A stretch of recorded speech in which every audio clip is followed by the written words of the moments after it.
Është një nga hadithet shumë bukura e profetit alayhis salam.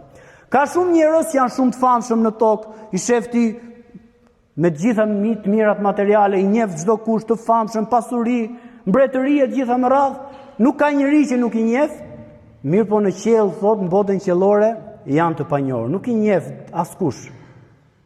Ndërsa sa njerëz që nuk njihen në këtë botë, ndoshta janë njerëzit më të rëndom, më të vuajturit, por në botën qiellore tek bota e melajkeve janë shumë të njohur.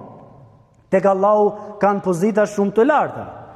Dhe nuk e përcakto ka pikërisht mirëqenia gradën e njeriut në jetën e kësaj bote, por e përcakton ajo çfarë tha profeti alayhis salatu wassalam.